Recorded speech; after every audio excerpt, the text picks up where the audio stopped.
Ngayon mga kapatid ay ating ipinagdiriwang ang memorial ng pagpapakasakit ni Juan Bautista. At dahil siya'y naturing niyang tagapaghanda sa pagdating ng Panginoon, ang kanyang buong buhay ay salamin ng mangyayari rin sa Panginoong Hesukristo sa kanyang pagdating sa panahon ng kanyang misyon.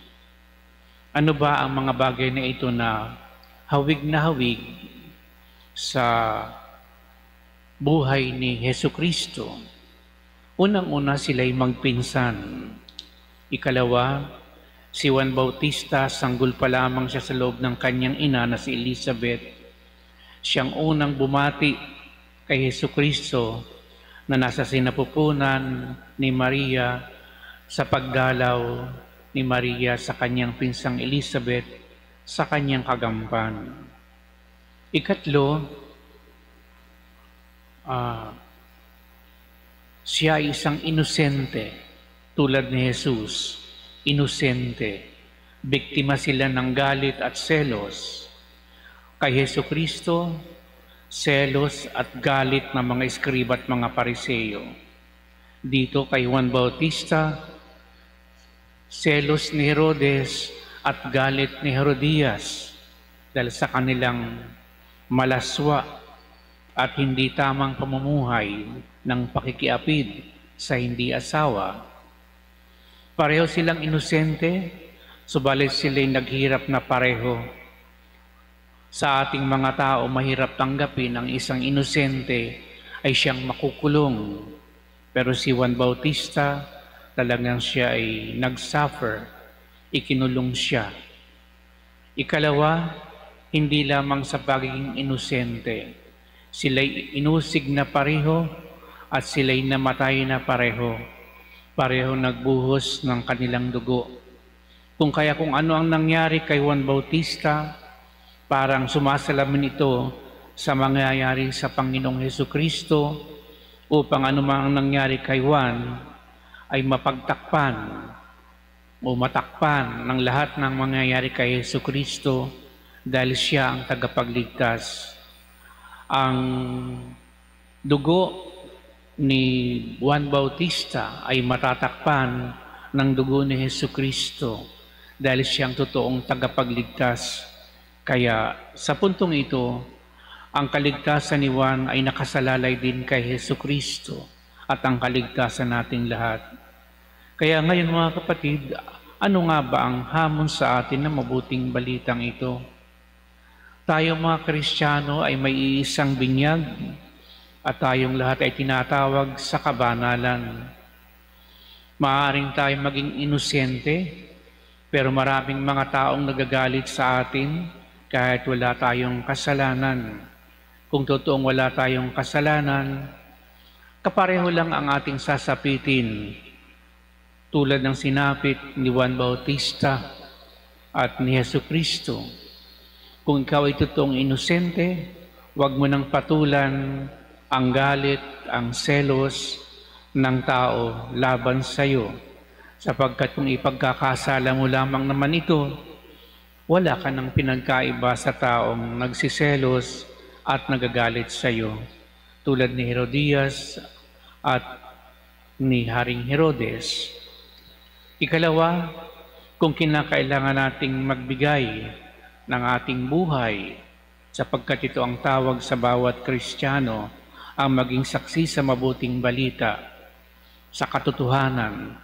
Parehong ipinahayag ni Juan Bautista ang katotohanan at ni Hesukristo, subalit sila'y naging biktima nga ng galit ng mga tao hanggang sa kamatayan, na panindigan nila ang dapat nilang panindigan. At yan din ang tawag sa bawat Kristiyano, sa bawat isa sa atin. Huwag tayong matatakot na manindigan sapagkat kahit tayo ay magbuwis ng buhay, hindi naman sapat yung ating mga nagawang kabutihan sapagkat kung tayo ay magbubuwis ng buhay alang-alang sa mabuting balita, lahat ng ginawa nating mabuti ay daig pa ng bawat dugo na pumapatak sa ating katawan. sapagkat ito nga ang sinasabi sa atin, Kordero ng Diyos na nag-aalis ng mga kasalanan ng sanlibutan, ito ang nagliligtas sa atin. Ang tupa, ang maamong tupa ay larawan ni Jesucristo o ni Juan Bautista, sapagkat hindi sila o hindi nila ipinagkasala ang mga umuusig sa kanila. Hindi nila ikinagalit at sa halip ay nagpatawad sila sa mga taong pumatay sa kanila. Ito ang diwa ng Kristyanismo. Ito ang pinakapuso ng Ebanghelyo, ang magpatawad at magmahal sa kaaway. Dahil after all, ang ating dugo, kapag ito'y naibuwis natin, ito ay hindi lamang pundasyon ng ating pananampalataya, kundi ito'y sadyang mag-aalis ng kasalanan, maging ng ating mga taga-usig. Kaya nga ang kamatayan ni Jesucristo is once and for all. Kamatayan para sa kaligtasan, sa kapatawaran ng mga kasalanan, sa nakaraan, sa ngayon at sa hinaharap. Ito ang katotohanan ng ipinapahayag natin palagi kapag tayo'y bumabasa ng Ebanghelyo, na ang lahat ng ginawa ni Kristo para sa atin ay nagliligtas. At dahil dito mga kapatid, sino mang susunod sa ganitong yapak ay magiging daan din ng kaligtasan ng mga tao, lalo na yung mga taong nasa kadiliman, nalililiman ng kasamaan. Kuminsan kung sino pa yung inosente, siya pang nakukulong, napapabilanggo at pinapatay. At dahil diyan, nagiging isang mabuting balita sa kasaysayan, sino ba ang kontrabida dito? Hanggang ngayon, sa panahong ito, si Herodes ay inuhusgahan bilang masama na leader sapagkat siya'y puspos ng selos, galit at inggit sa kanyang kapwa. Sukat na gumawa siya ng pagpatay. Ganyan ang isang tao kapag siya'y nasa kasalanan. Hindi siya mangingiming pumatay at gumawa ng masama. Iligtas niya lamang ang kanyang sarili sa kapahamakan o sa kahihiyan. Tulad ng nangyari dito, nakapangako na siya sa mga tao o sa mga panauhin, isang napakababaw na pangako dahil hindi ito nagmumula sa kaibuturan ng kanyang puso, kundi sa approval ng mga taong nasa paligid niya.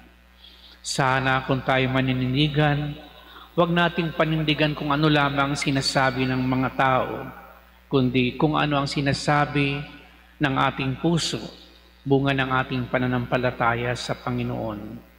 Sa gayon, magiging mabubuti tayong tagasunod at magaganap ang kalooban ng Diyos.